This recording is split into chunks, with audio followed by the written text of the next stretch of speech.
Hi, praise the lord. Last వీడియోలో మనం వాక్యం ముందు నుండే ఉందని, కానీ వాక్యానికి బైబిల్ అనే పదం ఎలా పెట్టడం జరిగిందో, బైబిల్ అనే పదాన్ని గురించిన చరిత్రను మనం లాస్ట్ వీడియోలో తెలుసుకున్నాం. ఈ వీడియోలో హోలీ బైబిల్ అనే ఈ పదం ఎలా వచ్చింది అనేది మనం చూద్దాం. 2వ శతాబ్దంలోని గ్రీకు మాట్లాడే క్రైస్తవులు బిబ్లియా అనే గ్రీకు పదం అంటే బైబిల్ అనే పదాన్ని దేవుని వాక్యానికి ఉపయోగించడం జరిగింది. కానీ తర్వాత ఎందుకు ఈ బైబిల్ అనే పదానికి హోలీ బైబిల్ అనే పదాన్ని ఎందుకు జత చేశారో తెలుసుకుందామా? మోషే నుండి యేసు ప్రభు వరకు తర్వాత అపోస్తల కాలంలో కూడా హోలీ బైబిల్ లేదా బైబిల్ అనే పదాలు లేవు.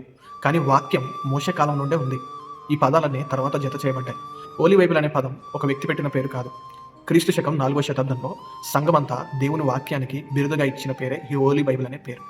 హోలీ బైబిల్ అనే ఈ పదం లాటిన్ పదమైన బిబ్లియా సాక్రా అనే పదం నుండి రావడం జరిగింది. లాటిన్ వర్డ్ అయిన సాక్రా అంటే పవిత్రమైన లేదా పరిశుద్ధమైన లేదా దేవునికి చెందింది, ప్రత్యేకమైన అనే అర్థాన్ని ఇచ్చే సాక్రా అనే పదాన్ని వాడడం జరిగింది. అపోస్తలుల కాలం ముగిసిన తర్వాత సంఘం అనేక ప్రాంతాల్లో విస్తరించింది.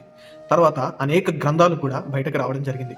అలాంటి సందర్భంలోనే ఈ హోలీ బైబిల్ అనే పదాన్ని ప్రత్యేకముగా దేవుని వాక్యము కోసం ఈ పేరును ఏర్పరచడం జరిగింది. బైబిల్ అనే పదానికి సాక్రా లేదా హోలీ అనే పదాన్ని ఎందుకు జత చేశారంటే, క్రీస్తు శకం 4వ శతాబ్దంలో అనేకమైన గ్నోస్టిక్ గ్రంథాలు, అపోక్రిఫా రచనలు, ఇది మాత్రం కాకుండా అనేకమైన తప్పుడు బోధలతో కూడిన గ్రంథాలు కూడా గ్రంథాలుగానే శాస్త్రాలుగానే పిలువబడేవి. కానీ దేవుని ప్రేరేపణ చేత రాయబడిన దానికి మనుషుల రచనలకు మధ్య వ్యత్యాసాన్ని తెలిపే ఒక పదాన్ని వాడడం జరిగింది. మనుషుల చేత రాయబడిన రచనలకు దేవుని ఆత్మ చేత వ్రాయబడిన దేవుని వాక్యానికి ఈ రెండు గ్రంథాల మధ్య వ్యత్యాసం ఉండడానికే సాక్రా లేదా హోలీ అనే ఈ పదాన్ని లాటిన్ భాషలో ఉన్న క్రైస్తవులు వాడడం జరిగింది.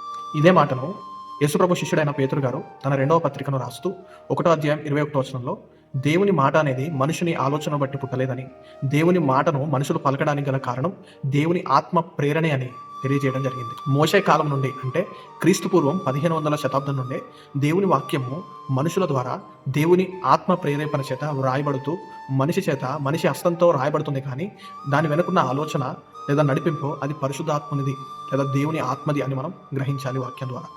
హోలీ బైబిల్ అనే పదం కేవలం పేరు మాత్రమే కాదు, దేవుని అధికారాన్ని చూపెట్టడం. హోలీ అంటే ఇదిగో ప్రత్యేకమైంది, అది మనుషులు రాసిన గ్రంథాల వంటిది కాదని. హోలీ అంటే ఇదిగో మనిషి ఆలోచనతో రాయబడింది కాదు, దేవుని ఆలోచన ద్వారా మనిషి చేత రాయబడిందని. ఇలా దేవుని వాక్యాన్ని ప్రత్యేకపరిచే పదమే హోలీ బైబిల్ అనే పదం. Thank you all.